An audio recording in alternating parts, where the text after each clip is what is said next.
All right, welcome, whiskey researchers. Oh, whiskey researcher, Whatever. Wearing our new shirts. Welcome. Yeah, welcome, whiskey researchers.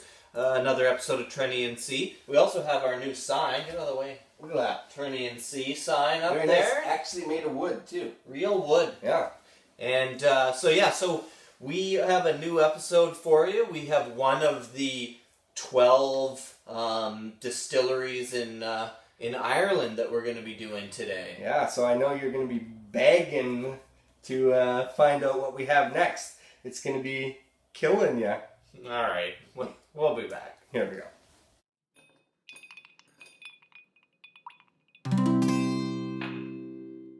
Trenny and C, drinking whiskey, describing all the flavors for you and me. Irish, Scotch, bourbon, and rye.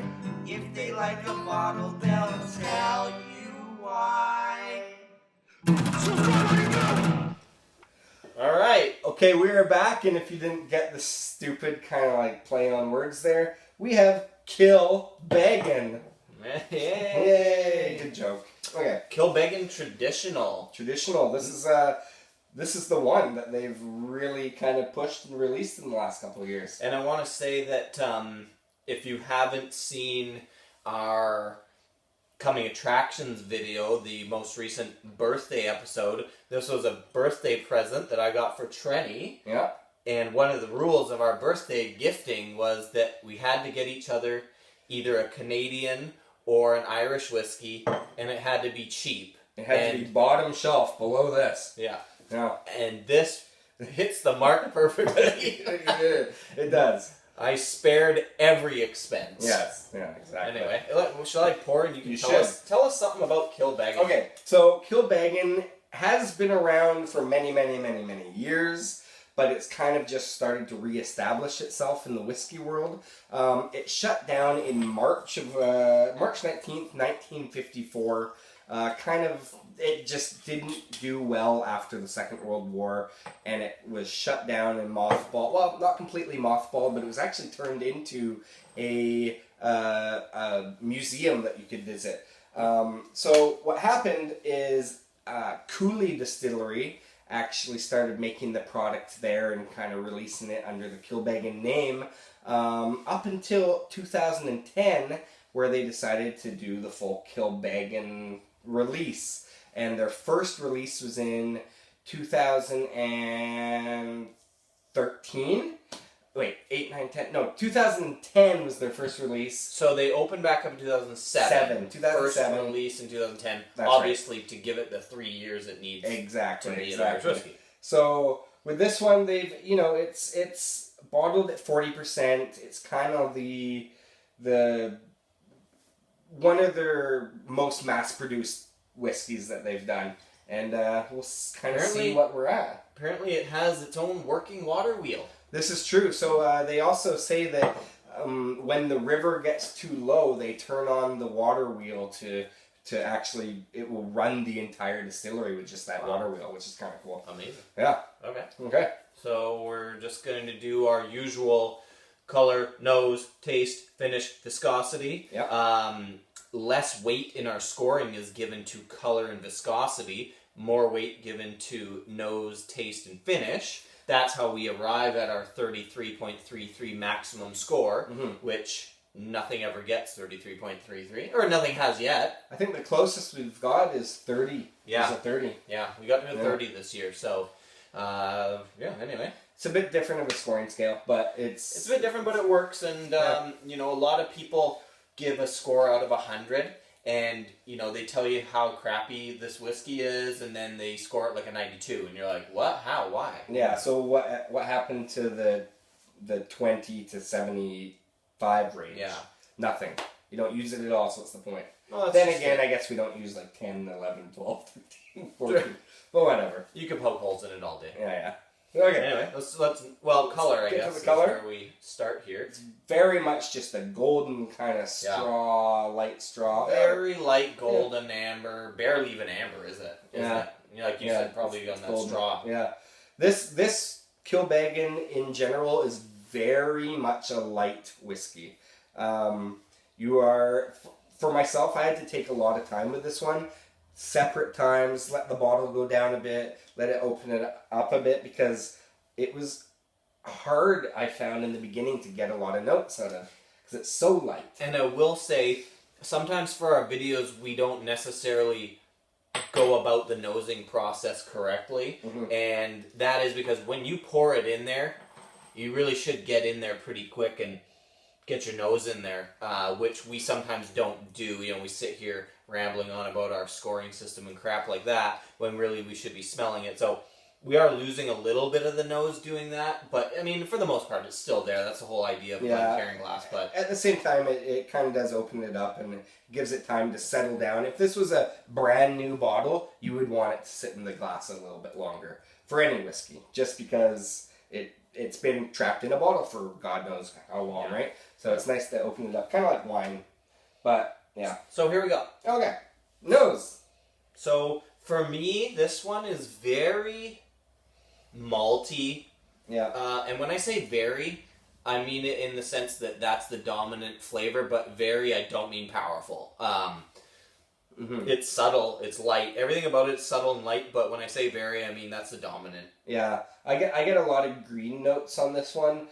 Green grass, green apples. Okay. Just kind of that fresh hayfield kind of smell. Very cereal-ish. Oh yeah. It's grainy, it's doughy. But there is that sweetness on the nose, and it kind of reminds me of the frosting on Pop-Tarts. Okay. Not the strawberry smell or anything, but just that literal like frosting sugar kind of thing. It's like it's a powdered sugar kind of sugary smell. Yeah, there's some sweetness for sure. There's some dried fruit in there, a little bit figgy. But again, I keep going back to the doughiness and the yeasty, grainy, malty. That just keeps popping me with that. Yeah, I said earlier, the green notes pop out for me. The one distinct feature on this nose for myself was pear, like kind of poached pears, like it's been boiled pears kind of stuff. Yeah. Anyway, okay, might as well move on to Let's taste it. The flavor here. Yeah.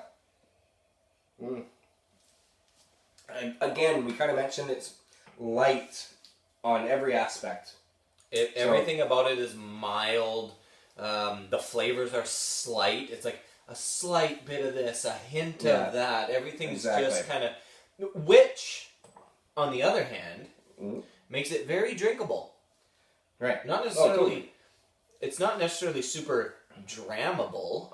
It wouldn't be my selection for the one whiskey of the night that I'm going to go and have a nice session with. But at the same time, it's very mild and easy drinking. So this could land on the list of beginner whiskeys or beginner Irish whiskeys. It's not exactly like something that you're going to get in depth with and spend a lot of time with and get more and more and more flavors out of it and get new things. It kind of is what it is right in the beginning, right when you're smelling it, right when you're tasting it. Yes, I said earlier the bottle goes down and you get more out of it. That's the same with any whiskey. But so it's good for the price. The price is right for this one.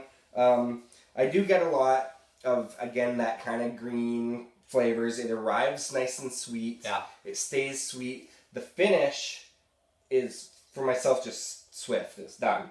It's like coming on. I've tasted it a couple minutes ago and I don't taste it anymore. Yeah. I do get a mild spice on the taste, very mild. A little bit of honey, as you said, it arrives sweet. Yeah.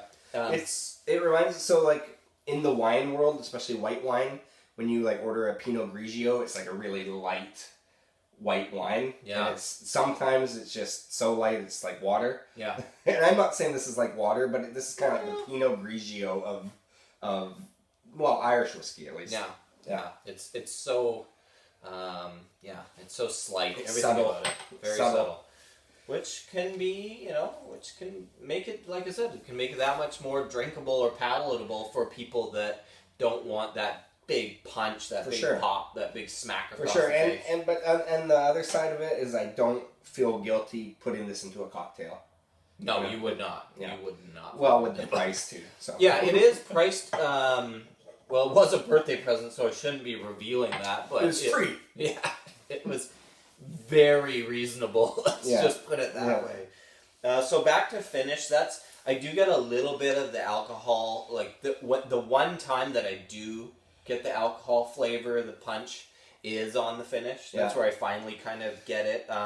Bit of bitterness on the aftertaste. I thought the exact same thing. I did find any heat in this one is a little bit on the finish, although it does finish swiftly, but it's kind of like that, you were saying, doughy. It's like a spicy donut finish. Yeah.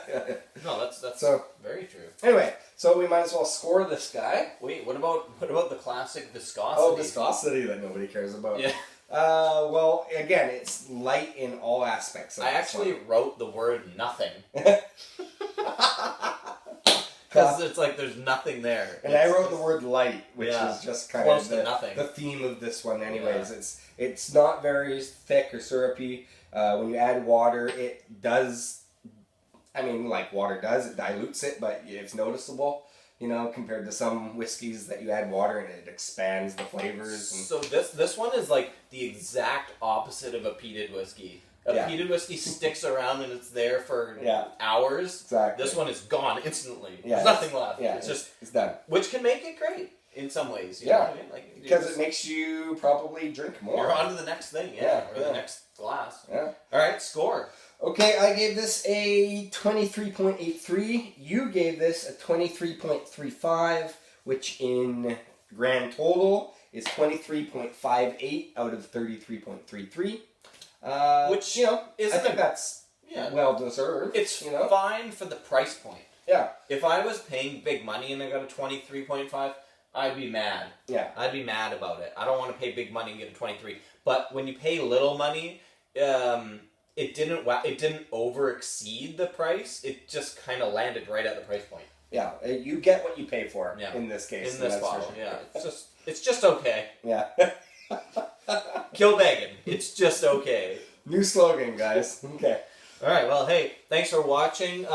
If you want cool shirts like this, which I'm sure you do, go to trennyandc.com and click the shop button. We've got 50 different shirts to choose from. And hats and women's clothing and men's clothing. Yeah. And we need the money to finance this whiskey project, so buy something. Hey, if this whiskey thing doesn't pan out, we can be shirt sellers or whatever. Shirt, if that's a thing. Sure. Yeah. All right. Okay. Thanks. Cheers. See ya. Trenny and C.